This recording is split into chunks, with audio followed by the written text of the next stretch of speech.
ҳуқуқ ба таъхир андохтани магистрҳо ва докторантҳоро аз байн бурдааст. Ягон моддаи ҷиддӣ бар зидди облава, бар зидди бобогароӣ, дидавшина дар қонунгузорӣ пешбинӣ карда нашудааст. Дар ҳамин сам ташкилотҳои ҷамъиятӣ фаъолона иштирок накард. Ҳама гузашта метавонад агар маблағ дошта бошад. Хизмати алтернативиро аз байн бурдан. Яке аз тағйиротҳои муҳиме ки ҷомеа интизор буд қабул карда нашуд. бармегардем ба масъалаи хизмати пулакӣ ки таҷрибаи нав дар шароити Тоҷикистон аст. хизмати алтернативӣ ҳам хизмат аст. Барои ҳам номаш хизмату, лекин алтернативӣ. Мақсади ҷорӣ кардани ин хизмат ин ҷалб кардани маблағ. омадед ба Дастархон.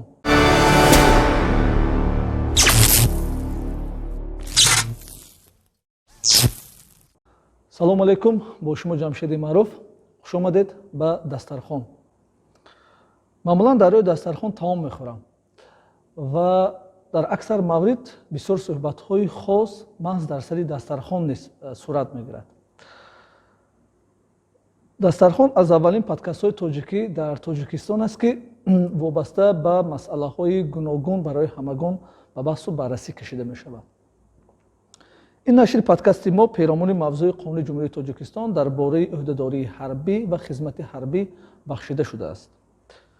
ва ин подкастро мо дар якҷоягӣ бо журналисти ҷавон ва далелсанҷ Ҷаҳонгир Мирсалимов мавзӯъро ба баррасӣ мекашем. дӯстони азиз, имрӯз дар подкасти мо Дастархон суҳбате дорем бо Дилрабо Самадова, сарвари иҷроияи дафтари озодии шаҳрвандӣ дар Тоҷикистон. Хуш омадед Дилрабо. Ташаккур зиёд. саволи аввалини мо ин аст ки ташаббуси қабули Қонуни ҷумҳурии Тоҷикистон дар бораи ӯҳдадории ҳарбӣ ва хизмати ҳарбӣ аз тарафи кӣ буд? оё назари ҷомеаи шаҳрвандӣ пеш аз қабули қонун ба инобат низ гирифта шудааст ё на?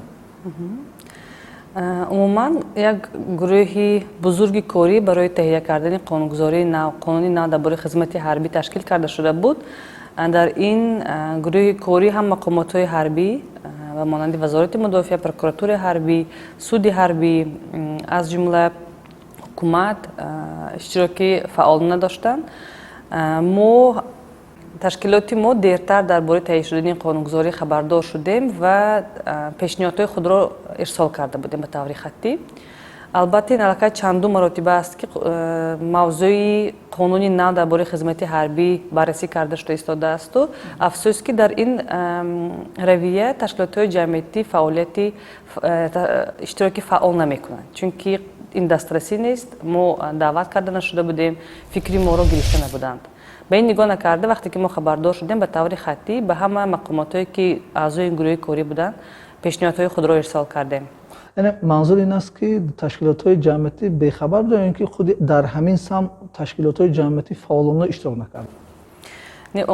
умуман бояд гӯем ки қайд кунем ки ташкилотҳое ки бо ҳифзи ҳуқуқи инсон фаъолият мекунанд, аз ҷумла бар зидди шиканҷа мубориза мебаранд, онҳо фаъол ҳастанду ҳамасола омода ҳастанд ки пешниҳодҳои худро вобаста ба стандартҳои байналхалқӣ ва ҳуқуқи инсон пешниҳод кунанд.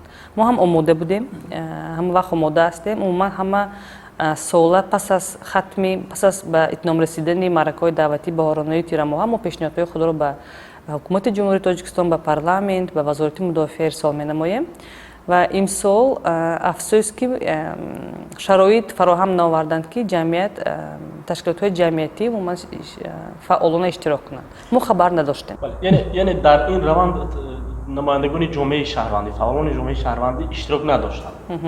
иштирок надоштан маънои онро надорад ки ва ё ҳам бетараф ҳастанд. Не, чунки ин масъала дар расонаҳо, дар шабакаҳои иҷтимоӣ хеле зиёд таҳлил мешавад, баҳсҳо ба ҷо меоянд. умуман шаҳрвандон хеле фаъол ҳастанд дар ин масъала, лекин як иқдом, як шароит барои санҷидани назари ҷомеа ташкил карда шуда набуд ва чӣ ки дар дигар мамлакатҳо дар таҷриба мебинем, он қонунгузориҳое ки марбут ба масъалаҳои муҳими ҷамъиятӣ ҳастанд, бо иштироки ҷомеа, бо гирифтани назари ҷомеа қабул карда мешаванд. дар мо дар ин қонунгузории мазкур назари ҷомеа гирифта шуда набуд.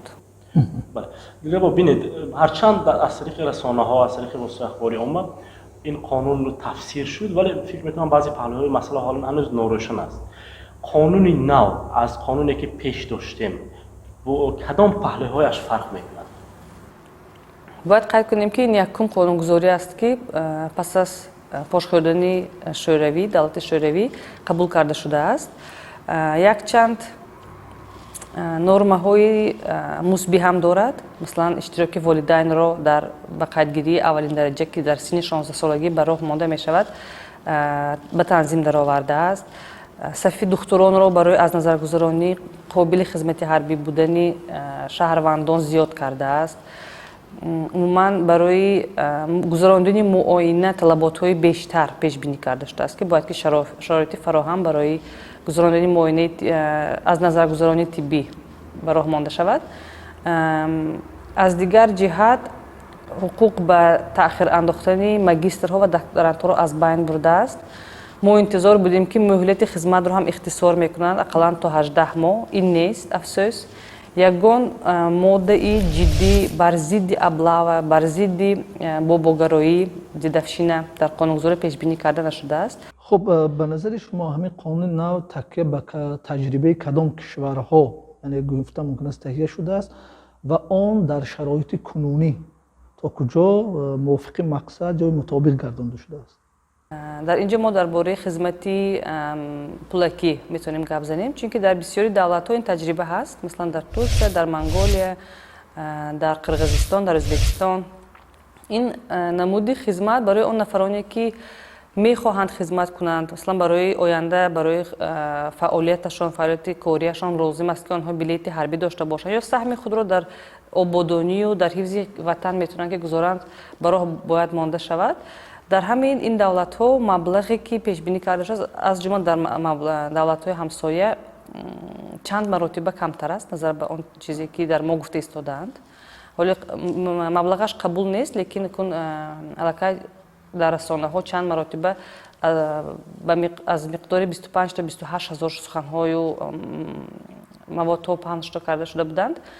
از دیگر جهت در دیگر دولت‌ها مثلا منگولیا، ترکیه اساس است.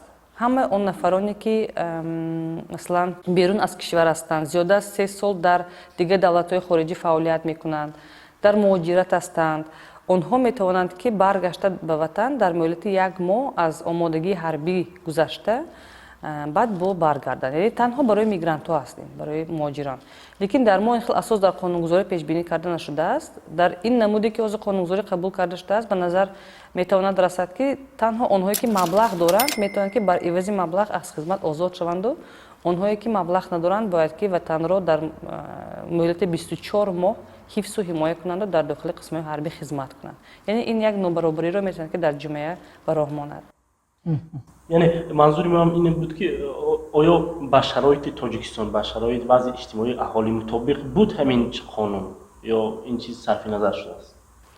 این همش وابسته از مبلغی که حکومت جمهوری تاجیکستان تصدیق میکند و اساس‌هایی که دعوت شونده ها در اساس همون طلبات ها به دعوت جلب کرده میشوند و این چنین باید قید کنیم که شماره نفرانی که در اساس همین قانونگذاری دعوت کرده میشوند، مثلا اگر صف آنها از 10,000 از 1000 از 5 میلیون از شماره که دولت در حقیقت میتواند که با آمادگی جنگی در مدت 1 ماه تامین کردن نتواند تنها مقصد جمع کردن پول باشد، اون وقت البته شرایط جامعه ما به این جوابگو نیست.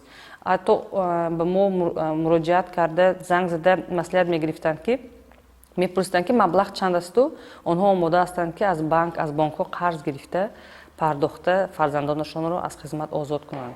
این هم یک نمیدونم بهانه، یک کم شدن وطن دوستی، یک پس شدن آبروی ارتش هم آورده میرسند. اگر آدمان قرض گرفته خود را به قرض ها پیچانیده، شرایط اجتماعی خود را پست کرده فرزندان خود را از خدمت آزاد کنند. خب در مثال اون که وقتی که مبلغ گفتید و اون رقمی که شما اینجا ابراز داشتید، بله واقعا هم در شبکه‌های اجتماعی همین بحث و بررسی زیاد شد، اما تا هنوز چرا همین دقیقاً واضح روشن نیست مبلغ؟ تا هنوز مثلا معلوم نیست که رسما مثلا حکومت یا مثلا مقامات داخلدار بیان کند که فلان قدر مثلا گویم که مبلغ برای تمامی نمیدونم از خدمت حربی آزاد شدن برای همون سن دعوت شونده پیش بینی کرده شده است. سبب چی است؟ афсӯс ки ман намедонам, чунки ягон маълумоти расмӣ чоп карда нашудааст. пеш аз оғоз шудани маъракаҳои даъватии баҳорона мақомотҳо ҳукумати ҷумҳурии Тоҷикистон ба рӯзноманигорон ваъда карда буданд ки маълумот паҳн мешавад, қарори ҳукумат қабул мешавад. лекин ин дар амал мо надидем. ман дар ҳақиқат сабаби дақиқашро намедонам. лекин агар ин модда яке аз моддаҳое ки хобидаасту кор намекунанду татбиқ нашаванда бошад, агар намедонам ин аҳамияти ин қонуни наву аҳамияти ин намуди нави хизмати ҳарбӣ ҳеҷ мешавад. Дилрабо лутфан инҷо дар аввал ёдовар шуда, дар аввали суҳбат лутфан муфассалтар мегуфтед ки бартарият ва камбудии ин қонун аз назари шумо ҳамчун як нафари ҳуқуқшинос кадомҳо ҳастанд? яъне чӣ камбудӣ ва чӣ бартарият доранд назар агар мо қиёс кунем ба қонунҳои пешин? агар аз бартариятҳо оғоз кунем, чунки ман гуфтам, волидайн ҳуқуқ доранд ки дар ба қайдгирии фарзандони ноболиғи худ иштирок кунанд. сафи духтуроне ки аз назаргузаронии тиббӣ даъватшавандагонро мегузоранд зиёд карда шудааст. қонун мақомотҳои маҳаллиро, ҳукуматҳоро ӯҳдадор кардааст ки шароит барои аз назаргузаронӣ, яъне таҷҳизот, техника, духтурон, маблағ, дигар сарчашмаро барои ташкил кардани даъвату гузарондани муоинаю аз назаргузаронии тиббӣ фароҳам оварад. баробари ин масалан камбудиҳоашро гуфта метавонам ки ба назари ман камбудии асосӣ ин ҳамин кофӣ набудани маълумот ва пешбинӣ накардани асосҳо барои шахсоне ки метавонанд ки хизмати пулакиро гузаранд. яъне озид ба назар мерасад ки ҳама гузашта метавонанд агар маблағ дошта бошанд. дигар камбудӣ дар он аст ки хизмати алтернативиро аз байн бурданд. дар қонуни пештара мафҳум пешбинӣ карда шуда буду, ҳуқуқ барои гузаштани хизмати алтернатив бар ивази хизмати ҳарбӣ пешбинӣ карда шуда буд, лекин дар қонуни нав ин чиз нест. хуб Дилрабо, ҳамин қонуни нав барои даъватшавандагон чӣ имтиёзҳоро низ пешбинӣ кардааст? оё ягон имтиёз ҳам ҳаст, дода шудааст? не, афсӯс не.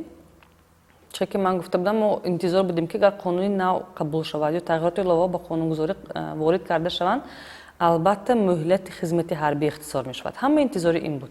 агар муҳлати хизмати ҳарбиро ихтисор кунанд 18 моҳ ё 12 моҳ, аллакай албатта шумораи парвандаҳои бобосолорӣ дар ин дидafshini ҳам кам мешавад. аллакай хоҳишмандон, ихтиёрдорон барои сафарбаршавӣ зиёдтар мешаванд дар байни ҷавонон. лекин ҳамин яке аз тағйиротҳои муҳиме ки ҷомеа интизор буд қабул карда нашуд. инҷо дар тибқи муқаррароти қонуни нав киҳо аслан ҳуқуқи ба таъхир андохтани хизматро доранд? дар қонуни нав дар моддаи 30 ва 31 қонунгузорӣ асосҳо барои озод шудан ва таъхир андохтани муҳлати хизмати ҳарбӣ пешбинӣ карда шудааст. таъхир андохтан яъне ба якчанд муҳлат бозпасмондани даъват ба хизмати ҳарбиро дар назар дошта шудааст. асосҳои озод шудан аз хизмати ҳарбӣ барои он нафароне ки бо сабаби саломатишон кофӣ набудан ғайри қобили хизмати ҳарбӣ эътироф карда шуданд, метавонанд ки аз хизмати ҳарбӣ озод шаванд, яъне онҳоро даъват намекунанд ҳатто бо хоҳиши онҳо. агар онҳо саломатияшон кофӣ набошад, онҳо ҳуқуқи хизмат карданро надоранд ва давлат набояд ки онҳоро ба хизмат ҷалб кунад. онҳое ки хизмати ҳарбиро аллакай адо карданд ё адо карда истоданд, нафароне ки дар қувваҳои мусаллаҳи дигар давлатҳо, масалан агар ду шаҳрвандӣ дошта бошанд бо Россия, масалан хизмати ҳарбӣ ё дигар намуди хизматро аз ҷумла хизмати алтернативиро пурра карда, хатм карда омада бошанд, онҳо ба хизмати ҳарбӣ даъват карда намешаванд. инчунин якаписарҳо ҳуқуқи озод шуданро доранд. ин ҳам маънои онро дорад ки онҳо агар саломатияшон кофӣ бошад, дигар асосҳо барои озод шудан надошта бошанд, метавонанд ки бо хоҳиши худ даъват шуда хизматро ба итмом расонанд ва нафароне ки барои содир кардани ҷиноят аз озодӣ маҳрум карда шуданд, аз даъват ба хизмати ҳарбӣ озод карда мешаванд. шаҳрвандони зерин инчунин нафарҳое ки падар, модар, бародарашон, хоҳарашон ҳангоми хизмати ҳарбӣ дар вазифаҳои сарбозон, сержантҳо, прапорщикҳо, афсарон ҳалок шуданд, вафот карданд ё ин ки маъюби гурӯҳи 1 ё 2 гардиданд, ҳуқуқ ба озод шудан аз хизмати ҳарбиро доранд. зеро онҳо аъзои оилаи онҳо маъюб шудааст, یا اینکه در رفت خدمت حربی وفات کردند. آنهایی که علاقه عنوان نامزدی علم دکتری فلسفه را دارند، علاقه عنوان را دارند، آنها میتوانند که از خدمت حربی آزاد کرده شوند. و چطور که من گفتم ماده 31 اساس ها برای تأخیر انداختن خدمت حربی را پیش بینی کرده است.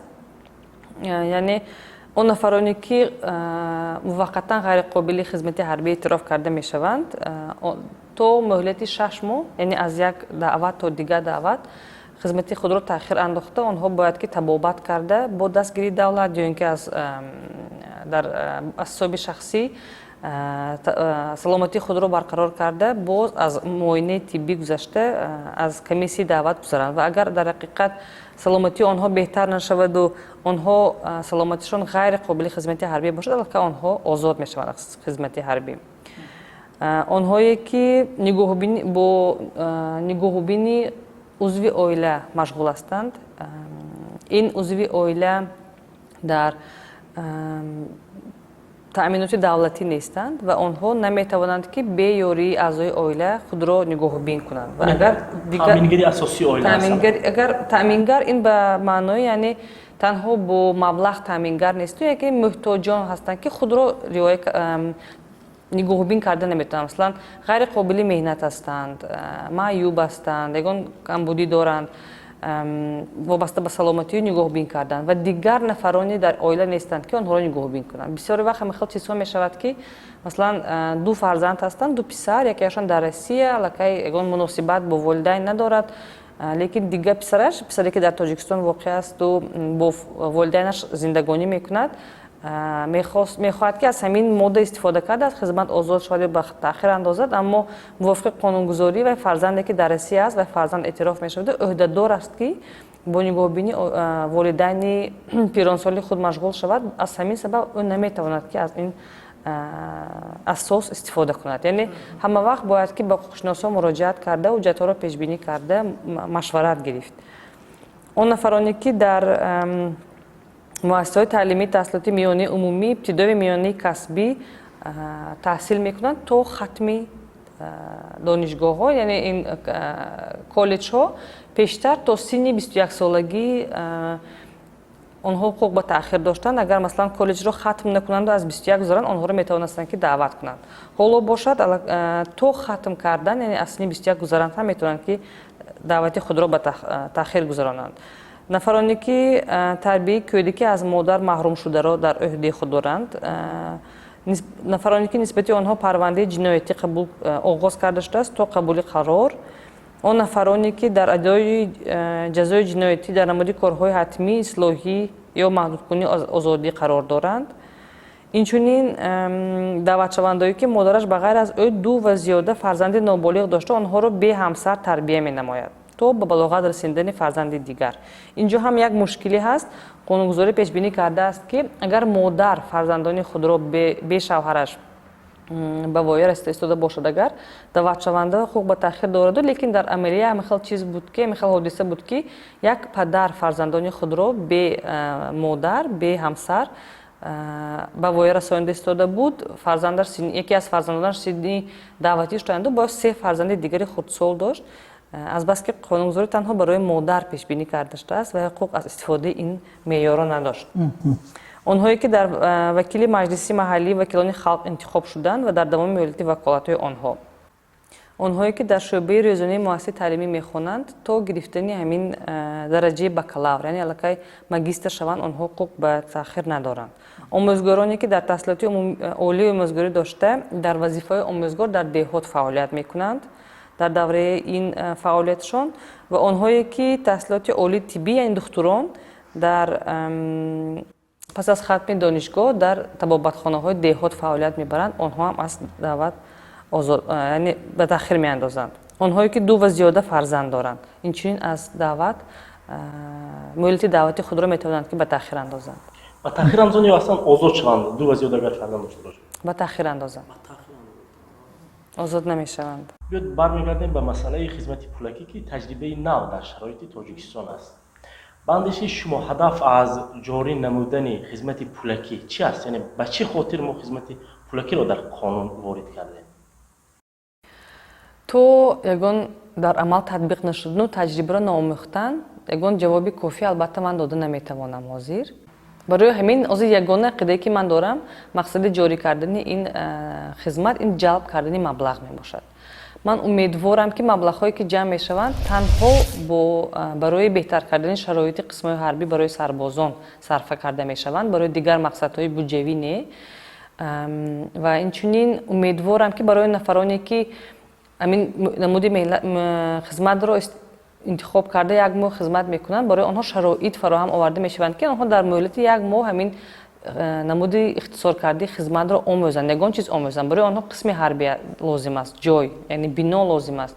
барои онҳо либос, хӯрока, омӯзгорон, яъне афсарон, барнома лозим аст. барои онҳо таҷҳизот лозим аст, ёрии таъҷилӣ лозим аст, духтурон бояд ки ҳатман бошанд. яъне шароити пурраи хизмати ҳарбиро ба фароҳам оварда ҳамун муҳлати хизматро танҳо ихтисор мекунанд.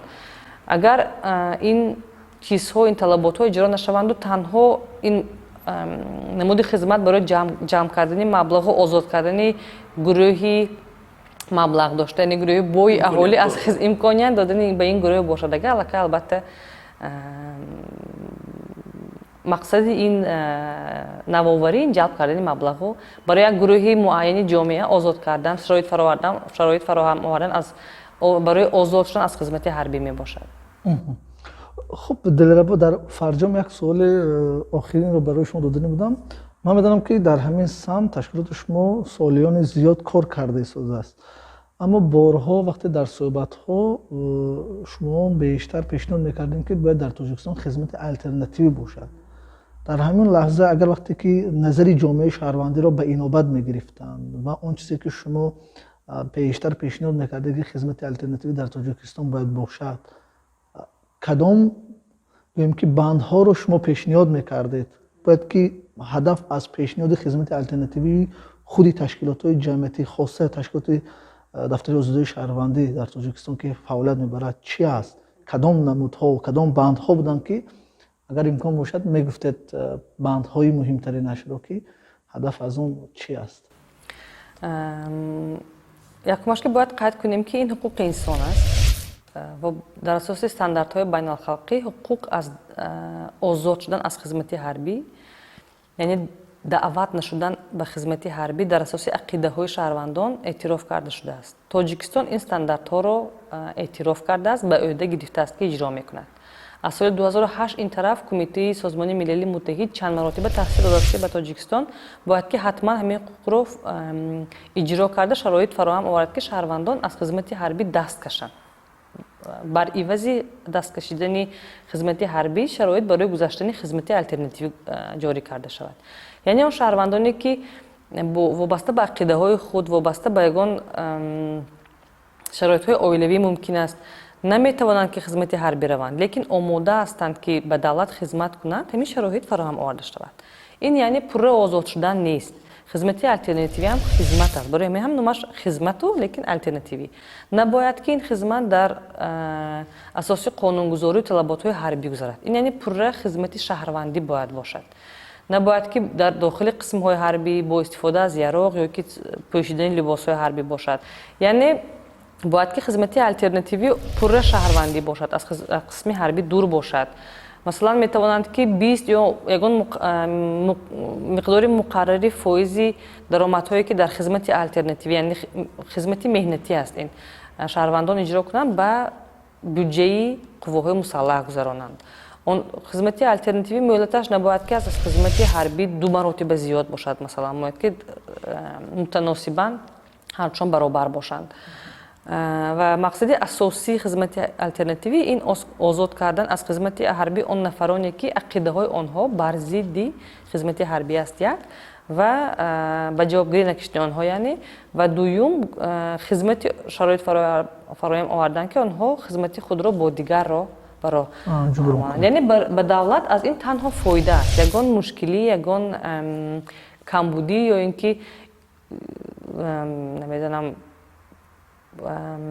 мушкилӣ дар иҷро кардани нақша намешавад, зеро як гурӯҳи хурди шаҳрвандон ҳастанд, нафароне ки ақидаҳошон бар зидди хизмати ҳарбӣ аст.